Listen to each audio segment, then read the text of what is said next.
सामईन आदाब, मैं आपका मेजबान तारिक राथर। आकाशवाणी न्यूज श्रीनगर की जानिब से मरकजी हुकूमत के सेवा पर्व अभियान के तहत हम आज सीरीज के दूसरे हिस्से के तौर पर क्लाइमेट चेंज के हवाले से बात करेंगे। आज जिन मेहमान शख्सियत के साथ हम रूबरू गुफ्तगू करेंगे वो हैं मारूफ और बैनुल-अक़वामी शोहरत याफ्ता माहिर अर्जियात यानी अर्थ साइंटिस्ट और Islamic university of science and technology के vice chancellor professor Shakeel Ahmad Rumshu साहब। प्रोफेसर शकील अहमद रुमशू साहब, आपका आकाशवाणी न्यूज श्रीनगर के इस खुसूसी प्रोग्राम में खुशामदीद और खैर मकदम है। थैंक यू वेरी मच, बहुत बहुत शुक्रिया आपका कि आपने मुझे बुलाया इस प्रोग्राम के लिए और मुझे मौका दिया लोगों से बात करने। पहला सवाल, जब हमारा नया साल शुरू हुआ, न्यू ईयर 2025, उसमें उसी वक्त बताया गया, मेटेरोलॉजिकल डिपार्टमेंट ने भी बताया, आपकी अपनी भी ऑब्जर्वेशंस और बीइंग साइंटिस्ट आपको ये सारे इल्म में होगा कि रेनफॉल डेफिसिट हुआ। 80% बताया गया जनवरी फरवरी में। जब हमारा दिसंबर से जनवरी 30 तक एक जो चिलाई कलान जो है coldest period of our winter season, तो उसमें भी जो है प्रेसिपिटेशन जो है वो कम हो गई, डेफिसिट हो गया और हमने वो स्नोफॉल नहीं देखा जो अक्सर पहले देखा जाता था 10 साल 20 साल या 30 साल पहले, क्योंकि लोग यही समझते हैं या समझते थे कि जो स्नोफॉल रहेगा वो एक 40 दिन के अंदर जब ये रहेगा वो हमारे पहाड़ों के रिजिज में जमा हो जाता है। उसके बाद जो माइनस टेम्परेचर आ जाता है रात को, उसमें रिजिज में वो फ्रीज हो जाता है और फिर वो हमारे समर के लिए फिर वो यूज होता है, वो पानी आ जाता है एग्रीकल्चर के लिए, हॉर्टिकल्चर के लिए, पीने के लिए, या दरियाओं में आ जाता है, नदी नालों में आ जाता है। लेकिन इस साल हमने ये नहीं देखा। सेवरल वाटर बॉडीज जो है जीरो लेवल पे हमने मार्क देखा। जहलिम भी हमने देखा कि कितना सुकड़ रहा है, उसके अंदर जो रिसीडिंग वाटर टेबल भी देख रहे हैं हम, जो साइंटिस्ट ही बताते हैं, आप जैसे साइंटिस्ट ही। आखिर ये क्या हो रहा है और क्यों हो रहा है? नहीं, इस सब चीज का जो आपने तफसीलन बताया, तो इसका मेन कारण जो है वो क्लाइमेट चेंज है। तो क्लाइमेट चेंज जो है वो हमें पता है कि ग्लोबल वार्मिंग की वजह से होती है। इंडस्ट्रियलाइजेशन जो हुई पिछले 100 साल में और खास करके पिछले 70 इयर्स में जो ग्लोबली इंडस्ट्रियलाइजेशन हुई, उस वजह से ग्रीन हाउस गैसेज जैसे कार्बन डाइऑक्साइड है, नाइट्रस ऑक्साइड है, इसी तरह ओजोन है या वाटर वेपर या जितने भी एरोजॉल्स है, उस वजह से हमारे एटमॉस्फेयर और जमीन की जो दर्जे हरारत है वो सिग्निफिकेंटली इंक्रीज हुआ है। तो उससे क्लाइमेट चेंज हो रही है। और खासकर अगर आप देखें पिछले 30-40 साल से हमारे हर एक खत्ते में, चाहे वो एशिया हो, चाहे वो यूरोप हो, चाहे वो अमेरिका हो या अफ्रीका हो, क्लाइमेट चेंज के जो इम्पैक्ट्स है, क्लाइमेट चेंज के जो इंडिकेटर्स है वो बिल्कुल वाजिया है। चाहे वो एक्सट्रीम रेनफॉल की सूरत में हो, चाहे वो हीट वेव्स की सूरत में हो, चाहे वो स्नोलेस विंटर्स हो, तो ये बहुत ही अनप्रेडिक्टिवनेस इन द वेदर। पहले अगर आप देखेंगे, हिस्टोरिकली देखेंगे, हमें तो पता होता था कि विंटर में स्नोफॉल होनी है और बहुत स्नोफॉल होगी, लेकिन आप देख रहे हैं क्लाइमेट चेंज की वजह से किसी विंटर में बहुत ज्यादा स्नोफॉल होती है और किसी विंटर में बिल्कुल ड्राई होता है। कोई सीजन अबो एवरेज या अबो नॉर्मल से नीचे सिग्निफिकेंटली होता है in terms of temperature, in terms of precipitation, अगर जो हमारे दूसरे क्लाइमेट वेरिएबल्स है, पैरामीटर्स है।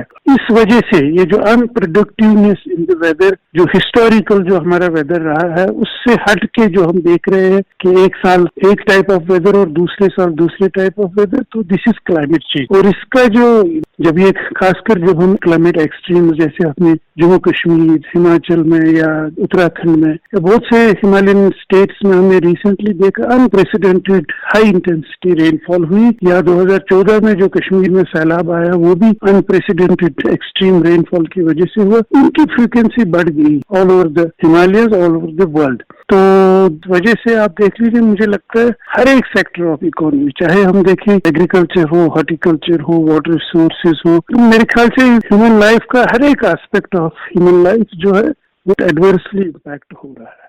ये जो अभी लेटेस्ट जम्मू कश्मीर में क्लाउड बर्स्ट्स हुए, लैंडस्लाइड्स, मडस्लाइड्स या शूटिंग स्टोन्स वगैरह, एक तो नेशनल हाईवे पे जो श्रीनगर जम्मू नेशनल हाईवे जो है उस पे भी हम देखते थे, लेकिन अब जो रिसेंटली हुआ, जैसे किश्तवाड़ में हुआ, कठुआ में हुआ, माता वैष्णो देवी श्राइन के ट्रैक पे हुआ, ह्यूमन और मटेरियल लॉस काफी हुआ और जम्मू में भी एक सैलाबी सूरत हाल पैदा हुई और कश्मीर में भी, साउथ कश्मीर के अंदर, हालांकि जहलिम तो उस डेंजर मार्क तक आ गया था, लेकिन जो साउथ कश्मीर में वहां भी जो गेजेस हैं या पॉइंट्स हैं वहां तो वो बह गया और कई जगह नुकसान हो गए। मतलब इसमें फॉर्चुनेटली ये है कि यहाँ कश्मीर में कोई जानी नुकसान नहीं हुआ, लेकिन मटेरियल लॉसेस वी हैव एंज्योर्ड। इसी तरह फ्लड जो है, जैसे आपने 2014 की बात की, जम्मू सिटी ने भी फेस किया, हमने भी फेस किया, तो आखिर ये किस तरफ जा रहे हैं हम? जैसे मैंने कहा कि क्लाइमेट चेंज का एक जो इंडिकेटर है, एक एविडेंस जो है, वो एक्सट्रीम इवेंट्स इंक्रीज हो रहे हैं। तो अगर आप देखें रिकॉर्ड से भी जो हमारा यहाँ पर ऑब्जर्वेशन का रिकॉर्ड है, चाहे वो इंडियन मेट्रोलॉजिकल डिपार्टमेंट के पास है या यूनिवर्सिटीज में जो इंस्ट्रूमेंटेशन एस्टैब्लिश की है, तो उससे भी आपको वाज़ेह तौर पर इसकी इंडिकेशन है कि क्लाइमेट एक्सट्रीम बढ़ रहे हैं। इनमें क्लाइमेट एक्सट्रीम्स में जैसे मैंने आपको कहा कि हाई इंटेंसिटी रेनफॉल बढ़ गई है। इसी तरह कभी कभी जो हमने देखा फरवरी, मार्च, अप्रैल में 15 डिग्री अब लॉन्ग टर्म एवरेज टेम्परेचर यहाँ बढ़ जाता है। हीट वेव फरवरी से ही स्टार्ट होती है, तो इसका जो फुटप्रिंट है वो बढ़ता जा रहा है। इसीलिए आपने देखा जो इस बार की जो climate extreme in the form of high intensity rainfall जो हमने देखा, उसमें कश्मीर भी ये उसके जद में आ गया, जम्मू का इलाका भी उसकी जद में आ गया, हिमाचल भी आपने देखा वो भी इसकी जद में आ गया, या उत्तराखंड के कुछ एरियाज जो हमने देखा कि इसके इन्फ्लुएंस में आ गए। तो इसका फुटप्रिंट जो था बहुत ही लार्ज था, वाइड था। तो जैसे मैंने कहा कि आप देखेंगे कि जो प्रोडक्शंस है, जो मॉडल्स है फ्यूचर के, तो ऐसे एक्सट्रीम इवेंट्स है ये बढ़ते जाएंगे और इनका जो इम्पैक्ट है अनफॉर्चुनेटली फर्स्ट हम इनका इम्पैक्ट देख रहे हैं डिजास्टर्स पर। तो उस वजह से चाहे लैंडस्लाइड्स की बात करें माउंटेन्स एरियाज में, खासकर जब हाई इंटेंसिटी रेनफॉल होती है तो उसके साथ जो देख रहे हैं नदी नाले और जो मक होता है, जो बेडलोर होता है, जो बोल्डर्स उसके साथ आते हैं और फिर जो उसके जद में जो सेटलमेंट्स आते हैं, तो बहुत ज्यादा नुकसान हमने देखा।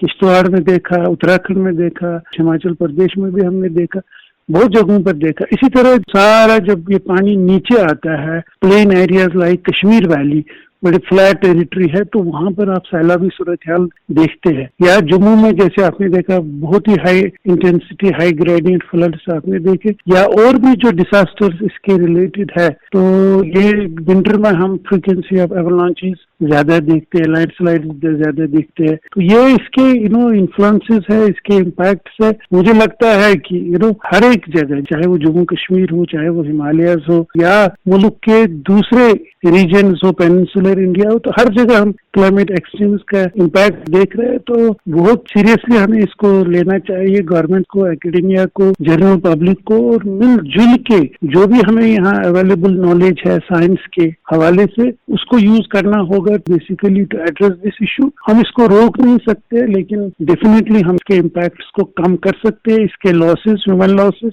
इंफ्रास्ट्रक्चर पर जो इसका असर है उसको कम कर सकते हैं, अगर हमारे पास एक एक्शन प्लान हो, एक स्ट्रेटेजी।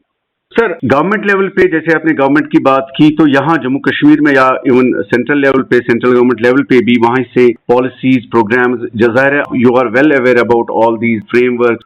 एवरीबडी इज कंसर्न, क्योंकि हम सब इंसान यहाँ पे, हमें जमीन पे सर्वाइव करना है, अपने स्टेट में या बाहर भी, जहां भी करना है। लेकिन सभी लोग जो एक्सप्रेस कर रहे हैं कंसर्न कि इम्पैक्ट जो है क्लाइमेट चेंज का ये बढ़ रहा है और थ्रेटन हो रहा है सारे रीजन का इकोलॉजिकल जो स्टेबिलिटी है या आइडेंटिटी है। तो वो असल में इस बात को उभार रहे हैं कि क्लाइमेट चेंज जो है टॉप प्रायोरिटी होनी चाहिए इसको टैकल करने के लिए। तो आप इसको किस तरह से देखते हैं जो इनकी तरफ से रिजॉल्व आ रहा है गवर्नमेंट की तरफ से भी, इवन पॉलिटिकल पार्टीज जो है जिनका काम एक्चुअली डायरेक्टली नहीं है गवर्नमेंट में, लेकिन but they are all concerned and civil society, other people also. So हर लेवल पे इसका कंसर्न है। तो इस कंसर्न को किस तरह से हम टैकल करेंगे, किस तरह का रोड मैप होना चाहिए, किस तरह का फ्रेमवर्क होना चाहिए, इसको आप कैसे देखते हैं? देखिए, बिल्कुल सही बात आपने कही कि हमारे यहाँ इस मुल्क में लीगल फ्रेमवर्क्स है, हमारा डिजास्टर मैनेजमेंट एक्ट है, हमारी NDMA है, नेशनल डिजास्टर मैनेजमेंट अथॉरिटी है नेशनल लेवल पर। स्टेट्स में जाए, हर स्टेट में स्टेट डिजास्टर मैनेजमेंट अथॉरिटी है, जिसका इंस्टीट्यूशनलाइजेशन जो है वो डिस्ट्रिक्ट तक भी है। हमारे डिस्ट्रिक्ट डिजास्टर मैनेजमेंट अथॉरिटीज में legal frameworks, legal instruments, institutionalization बहुत ही रोबस्ट है, उसमें कोई डिबेट नहीं है, कोई दो राय नहीं है। लेकिन उसके साथ साथ मैं जब कह रहा था कि स्ट्रेटजीज और एक्शन प्लान की जरूरत है, और बहुत ही स्पेसिफिक एक्शन प्लान होनी चाहिए। कि हम जब कहते हैं कि Jammu Kashmir national action plan for the country, Jammu and Kashmir action plan for combating the climate change impacts and all that, मेरे हिसाब से इसको थोड़ा सा और हमें, जैसे मैंने कहा, जितना भी नॉलेज हमारे पास है साइंस के हवाले से, टेक्नोलॉजी के हवाले से, उसको यूज करना चाहिए हमें। हमारे लिए ऐसा एक्शन प्लान होना चाहिए कि पंचायत लेवल पर भी ये इम्प्लीमेंटेबल हो। मतलब जैसे हमारी डिस्ट्रिक्ट डिजास्टर मैनेजमेंट अथॉरिटी है, उसका बेसिक यूनिट जो है एक विलेज होना चाहिए। एक विलेज पर भी हमें ऐसा इंफ्रास्ट्रक्चर होना चाहिए कि इसको हम टैकल कर सके। इसी तरह अगर सेक्टर के हवाले से हम कहें, एग्रीकल्चर हो, हॉर्टिकल्चर, वाटर रिसोर्सेज हो, तो हर एक सेक्टर के लिए हमें एक एक्शन प्लान होना चाहिए, स्ट्रेटजी होना चाहिए, और उसके लिए रिसोर्सेज भी चाहिए जो गवर्नमेंट को अरेंज करनी होगी। गवर्नमेंट में उसका रोल है। तो जब ये एक्शन प्लान बनेंगे, उसको इम्प्लीमेंट भी करना है, government agencies, government personal and all that, और हम सब इसका पार्ट है, चाहे हम गवर्नमेंट में हो या ना हो, लेकिन as part of this country, as part of the civil society, as part of the citizenry, we all have an important role। और हमें डिटेल्ड एक्शन प्लान बनाना चाहिए। जब हम कश्मीर में देखते हैं, फ्लड देखते हैं या कोई और डिजास्टर देखते हैं, तो ऐसा नहीं होना चाहिए कि हम उसी टाइम खड़ा होते हैं, उसी टाइम हमें ये याद आता है कि हमें क्या करना चाहिए। तो मेरे हिसाब से एक 24/7 365 डेज एक्टिविटी होनी चाहिए कुछ लोगों के लिए, चाहे वो आप उसको डिजास्टर मैनेजमेंट रेगुलेटरी अथॉरिटी कहिए, चाहे आप उसको कोई भी नाम दे दीजिए।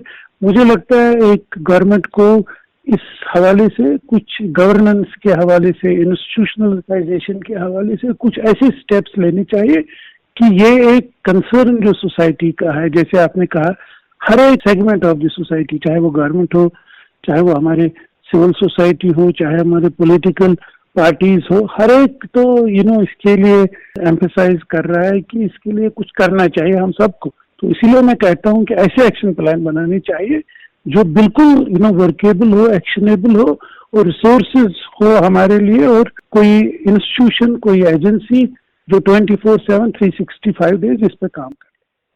प्रोफेसर साहब, ओवरऑल ये भी बताया जा रहा है कि अगर जम्मू कश्मीर में या उत्तराखंड या हिमाचल या जो भी ये रीजन हिमालयन रीजन है, हिमालयाज के अंदर ये जो सारी चेंजेस आ जाती हैं, क्लाइमेट चेंज का इम्पैक्ट काफी डीप है, प्रोफाउंड है, तो इसके बारे में ये भी कहा जाता है कि साउथ एशिया की इकोलॉजी जो है वो भी मतलब इम्पैक्ट होगी। ओवरऑल जो है इसका जो नुकसान है या इसका जो खतरा है, ये आगे आगे हम अगर यहाँ से निकलना भी चाहें तो दूसरी जगह भी यही मसला है। जस्ट हाइपोथेटिकली कह रहा हूं कि लोग कहें कि भाई हम माइग्रेट करें कहीं जगह, लेकिन ये तो बढ़ रहा है, हर जगह इकोलॉजी एनवायरनमेंट पे असर बढ़ रहा है। तो आखिर इस चीज के लिए सारी सरकारों को, या जैसे आपने कहा इंटरनेशनल लेवल पे, यूनाइटेड नेशन लेवल पे, जिस लेवल पे भी ये इसके लिए काम हो रहा है या किया जाना चाहिए, ऐसे कुछ क्विक फिक्स सोल्यूशन तो नहीं है, लेकिन short and long term action plan तो होने ही चाहिए जिसमें हम सारी सोसाइटी को, यानी इंक्लूसिव एक एक्सरसाइज हो, इंक्लूसिव एक काम बने। जैसे आपने कहा 24/7 होना चाहिए, तो क्या हम इसकी तरफ जा सकते हैं? क्या जाना चाहिए कि इस तरह का 24/7 short term and long term action plan होने चाहिए?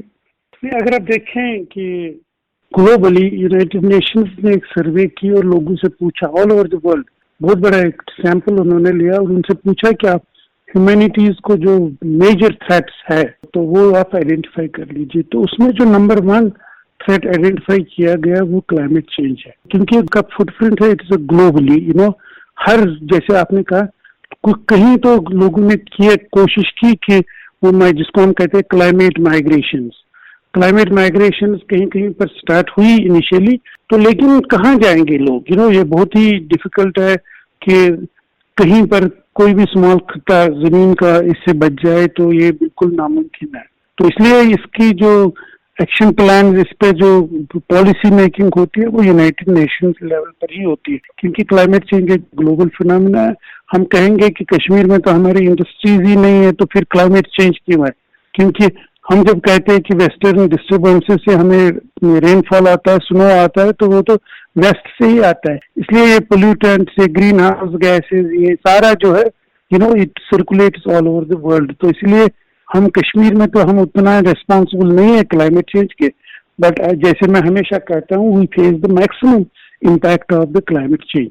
तो अब रही बात कि इसको कैसे हम एड्रेस कर ले, definitely I think since it is a major threat, जैसे मैंने कहा कि चाहे आप देख लीजिए 2014 में जो नुकसान यहाँ की government of Jammu and Kashmir ने एक डॉक्यूमेंट बनाया, damage assessment report of 2014 floods. 1 trillion rupees, that means 1 lakh crore नुकसान हुआ उसका। खुदा न खास्त अगर उस टाइप का फिर कोई डिसास्टर आई, चाहे या लैंडस्लाइड्स हम देखते हैं कि आए दिन देख लीजिए हमारी अखबारों की जीनत क्या बनी है कि रोड ब्लॉक की वजह से हमारी जो फ्रूट इंडस्ट्री, जो मेजर इंडस्ट्री है, कैसे उसका नुकसान होता है। तो ये तो बिल्कुल क्लाइमेट चेंज की वजह से हो रहा है। तो मुझे लगता है कि जो मैं कह रहा हूँ कि एक्शन प्लान्स पर हमें रिसोर्सेज इन्वेस्ट करने हैं। क्लाइमेट चेंज को हम रोक नहीं पाएंगे, लेकिन हम अपने आप को रेजिलिएंट बना सकते हैं, ताकि जब जब ये क्लाइमेट एक्सट्रीम्स आएंगे, जब जब ये क्लाइमेट डिसास्टर्स आएंगे, तो उसका हम पर असर कम पड़ेगा। तो ये एक्शन प्लान जो मैं कह रहा हूँ बिल्कुल ये इम्प्लीमेंटेबल है, अचीवेबल है, कंसीवेबल है। जो मैं कह रहा हूँ कि एक एजेंसी जैसे हमारी, मैं आपको बताऊं यहाँ की जो एजेंसीज है, जो ट्रेडिशनली यहाँ का गवर्नेंस स्ट्रक्चर है, वही एजेंसी इरिगेशन का काम करती है। और जब जब फ्लड आता है कभी, तो उस टाइम वो 1 दिन पहले, 4 दिन पहले फ्लड सिचुएशन में जाते हैं। कि मेरे ख्याल से गवर्नेंस स्ट्रक्चर में चेंज लाने की जरूरत है। एक एजेंसी होनी चाहिए जो सिर्फ फ्लड के बारे में सोचे 24/7 365 डेज। ये मैं उस चीज की वजाहत कर रहा हूँ कि कुछ लोग, कुछ एजेंसी होनी चाहिए जो बिल्कुल उनका काम हो कि यही काम उनको उनके सुपुर्द होना चाहिए। इसी तरह दूसरी जो क्लाइमेट चेंज रिलेटेड है, चाहे वो एक्शन प्लान फॉर एग्रीकल्चर का क्या इम्पैक्ट होगा, एक स्ट्रॉन्ग विंग होनी चाहिए हर डिपार्टमेंट में, चाहे वो एग्रीकल्चर हो, चाहे वो हॉर्टिकल्चर हो, चाहे वो वाटर रिसोर्सेज हो, चाहे वो एनर्जी हो। एक स्ट्रक्चर ऐसा गवर्नमेंट को बनाना चाहिए। This is the need of the hour. अगर हम ये इनिशिएटिव अभी नहीं ले लेंगे तो आप देख लीजिएगा खुदा न खास्ते जब जब ये आफतें आएंगी हमारे ऊपर, तो इसके adverse impact मॉनिटरली, unfortunately physically also in terms of human loss भी ज्यादा होंगी। सर, इससे हटकर एक और बात मैं पूछना चाहूंगा, ये जो फॉरेस्ट फायर्स हैं, ये भी एक चैलेंज है, या ग्लेशियल लेक आउटबर्स्ट फ्लड कहा जाता है, टेक्निकली आप ही इसके बारे में बता सकते हैं, या ग्लेशियल लेक्स जो हाई ऑल्टीट्यूड रीजन्स के अंदर है, वहां पे सर्टेन ब्रीचेस होते हैं। तो ये हमारे सामाइन को समझाने के लिए आप इनके बारे में क्या कहेंगे कि ये होता क्या है और क्यों हो रहा है ये सारी चीजें? तो देखिए, ये बहुत ही टेक्निकल इश्यूज है, लेकिन मैं आपको सिंपल लैंग्वेज में एक्सप्लेन करने की कोशिश करूंगा जो चीजें आपने पूछी भी। जैसे ग्लोफ आपने कहा, ग्लेशियर लेक आउटबर्स्ट फ्लडिंग, ये आजकल इसका बहुत इसकी चर्चा हो रही है, मीडिया में भी, अखबारों में, हर जगह। देखिए, क्लाइमेट चेंज की वजह से हमारे जो डायरेक्ट इम्पैक्ट खासकर जम्मू कश्मीर लद्दाख में हो रहा है वो ग्लेशियर्स पर होता है। ये एक बिल्कुल सा आसान है समझने के लिए कि जब टेम्परेचर बढ़ जाती है तो आइस ज्यादा मेल्ट होती है। ग्लेशियर्स हमारे आइस है। हमने देखा है पिछले 30-40 साल में ग्लेशियर मेल्टिंग बढ़ रही है। जब ये ग्लेशियर्स मेल्ट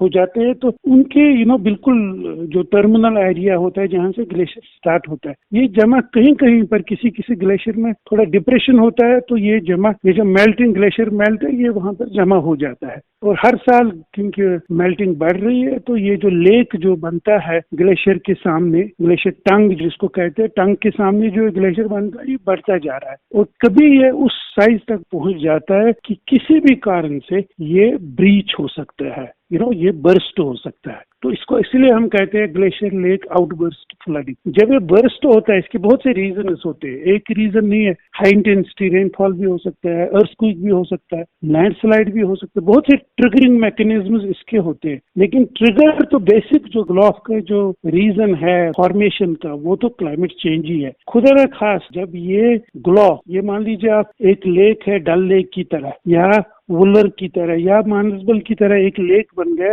और ये ऑल ऑफ अ सडन फट जाता है, बर्स्ट हो जाता है और ये माउंटेन के ऊपर होता है और ये जब नीचे आता है तो खुदा न खास्ते जो भी चीजें इसके सामने से आती है, बड़े बड़े पावर प्रोजेक्ट्स, बड़े बड़े सेटलमेंट, गाँव के गाँव, उनका नाम निशान नहीं कहीं होता है उसके बाद। जैसे आपने 2013 में देखा, वो उत्तराखंड में देखा, सिक्किम में हमने ईयर बिफोर लास्ट देखा कि कैसे गुलाफ आया और कितनी उसने नुकसान पहुंचाया हमें। तो ये मुझे लगता है इसके लिए बहुत, जैसे मैंने कहा, इसमें कुछ कुछ तदाबीर हम कर सकते हैं। स्टॉप तो नहीं कर सकते, लेकिन अगर हमें पता है कि कोई पोटेंशियल गुलाफ है तो उसको हम अर्ली वार्निंग एक सिस्टम डेवलप करके लोगों को उससे पहले आधा घंटा, 1 घंटा, 2 घंटा पहले वार्निंग दे सकते हैं। कम से कम अपनी जान तो बचा सकते हैं, या उसको पहले ही हम प्रीएम्प्ट कर सके, फटने से पहले हम उसको ऐसे तदाबीर से उसको कम कर सकते हैं। बहुत सी टेक्नोलॉजीज है इसके लिए, और इस पर मेरे ख्याल में नेशनल लेवल पर भी और जम्मू कश्मीर के लेवल पर भी गवर्नमेंट की सतह पर बहुत ही सीरियसली बहुत से तदाबीर किए, कमेटियां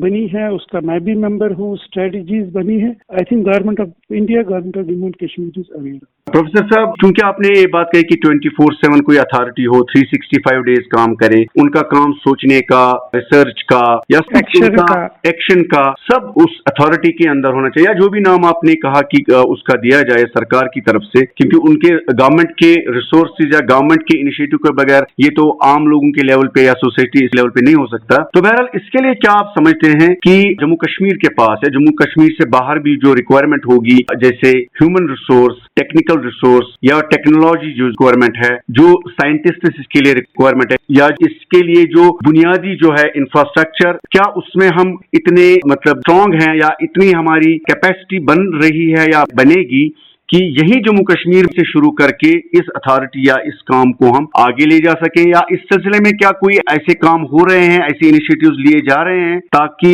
लोगों को भी कम से कम इत्मीनान हो जाए कि अगर ये मसाइल हमारे सामने आ रहे हैं, हम तो रोक नहीं सकते हैं फ्लड को, पानी को, रेनफॉल को, परेशानी है लोगों को, तो क्या आप समझते हैं कि इसकी तरफ हम जा सकते हैं और एक पॉजिटिविटी और एक रिजल्ट ओरिएंटेड जो एक्टिविटीज होंगी उसकी तरफ हम क्या बढ़ सकते हैं आगे?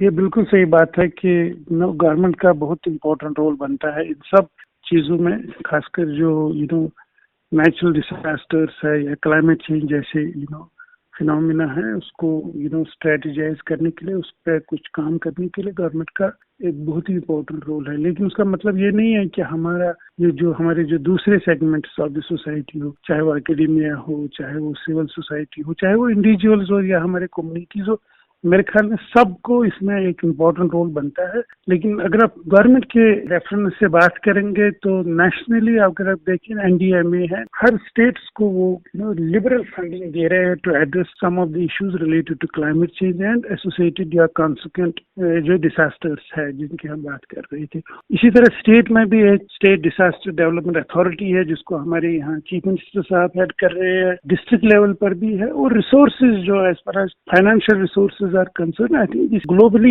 this is a priority, जैसे मैंने आपको कहा, nationally it is a priority, and of course जैसे आपने खुद ही कहा कि जो हमारे यहाँ के डिसीजन मेकर्स है, प्लानर्स है, उन्होंने भी इस पर बड़ा कंसर्न का इजहार किया है, तो that is a priority then. तो एज फार एज जो आपने कहा कि रिसोर्सेज हमारे पास है, human resources who will really help us to strategize, action plan बनाए, स्ट्रेटेजीज बनाए, बिल्कुल सही है। हमारे यहाँ जम्मू कश्मीर को ही अगर आप देखेंगे करीब 12, 13, 15 के करीब हमारे यहाँ इंस्टीट्यूशंस है, जो नॉलेज सेंटर्स है यहाँ पर, चाहे वो मेरी यूनिवर्सिटी है, Islamic university of science and technology, Kashmir university है, जम्मू यूनिवर्सिटी, बाकी यूनिवर्सिटीज है, IITs है, IIMs है, बहुत और से इंजीनियरिंग कॉलेजेस है। हर जगह आप देख लीजिए लोग इस पर रिसर्च कर रहे हैं, लोगों ने इस पर सिग्निफिकेंटली काम किया है कि क्लाइमेट चेंज का क्या इम्पैक्ट और किस सेक्टर पर पड़ेगा। ये ऑलरेडी पब्लिक डोमेन में ऐसा नॉलेज है, लेकिन इसको कैसे, इस नॉलेज को हम कैसे यूज करें to inform strategies, to preplan strategies, to formulate strategies, ये होना है। आई थिंक नॉलेज तो already most of it is available in public domain हमारे कश्मीर में, हमारे रिसर्चर्स के पास। तो हमको और गवर्नमेंट को इस पे थोड़ा सा एक साथ बैठना है, स्ट्रेटजीज बनानी है और इसको यूज करना है, क्योंकि जो प्लान आपने देखा होगा और आप मेरे साथ एग्री भी करेंगे, जो प्लान साइंस इन्फॉर्म्ड है, जो साइंस के बेसिस पर बनते हैं, वो ज्यादा पायदार होते हैं, वो ज्यादा कामयाब हो सकते हैं, सक्सेसफुल होते हैं। तो मेरी यही गुजारिश है यहाँ के गवर्नमेंट से भी कि जब वो ये स्ट्रेटजीज बनाएंगे, एक्शन प्लान बनाएंगे, साइंस को यूज कर ले, टेक्नोलॉजी को यूज कर ले। आजकल साइंस एंड टेक्नोलॉजी का जमाना है और यहाँ के जो नॉलेज सेंटर्स है उनको साथ लेके चले ना एज नॉलेज पार्टनर्स। तो मेरे ख्याल में ये एक सिल्वर लाइनिंग है कि एवरी सेगमेंट ऑफ सोसाइटी बिल्कुल इसके कंसर्न है उसका, और एट द सेम टाइम हमारे पास कुछ रिसोर्सेज है, financial resources nationally, locally, and we have the expertise. सिर्फ एक्शन प्लान बनाने की जरूरत है which will address this issue at the local level. When I say local level, हर एक विलेज के लिए एक प्लान होना चाहिए to address these issues. Common masses जो हम लोग हैं, चाहे कोई दुकानदार है, कोई एम्प्लॉई है, कोई किसी भी एकेडमिया या कोई भी डिफरेंट जो है साइंस से हटकर जो लोग हैं, डिफरेंट प्रोफेशंस में हैं, जनरल लोग, तो जनरल लोगों को क्या करना चाहिए, अपना कंट्रीब्यूशन किस तरह से देना चाहिए? देखिए, मैं आपके साथ एग्री नहीं करता हूँ कि जनरल लोगों के पास नॉलेज नहीं है, इंफॉर्मेशन नहीं है। अगर आप कॉमन मैन को देखेंगे, उसको पता है कि मुझे मकान कहाँ बनाना है, उसको हिस्टोरिकली फोर फादर से भी ये नॉलेज मिला है कि कहाँ कहाँ सैलाबी जमीन है और जब कोई आफत आती है तो उस टाइम क्या करना चाहिए। आई थिंक बहुत सारा नॉलेज जो है हमारा ट्रेडिशनल नॉलेज जिसको कहते हैं विजडम हमारे बुजुर्गों में है, लेकिन अनफॉर्चुनेटली जब ये चीजें आती है, ये एक इसको आप एक सोसाइटी का कल्चर ही कहे या कुछ कहे, जब इन चीजों के बारे में खासकर जो नई जनरेशन है इनको अवॉइड करती है, चाहे हमें मकान बनाने हो या कोई और इंफ्रास्ट्रक्चर डेवलपमेंट करनी हो, हम एनवायरमेंटल कंसर्न्स को थोड़ा सा मद्देनजर नहीं रखते हैं इंडिविजुअली भी, और अगर इंफ्रास्ट्रक्चर भी कोई करनी हो। मुझे लगता है हर एक को, जैसे मैंने कहा, इसमें हर एक का रोल बनता है, चाहे वो लोकल एक इंडिविजुअल हो, एक कम्युनिटी हो, एक सोसाइटी हो, या गवर्नमेंट को, जैसे मैंने कहा, बड़ा रोल बनता है। हर एक को इसमें मेरे ख्याल में सोचना चाहिए, जुटना चाहिए। जो ये एक्शन प्लान्स की बात कर रहा हूँ, ये तो थ्रू लोकल पीपल ही इम्प्लीमेंट होंगे।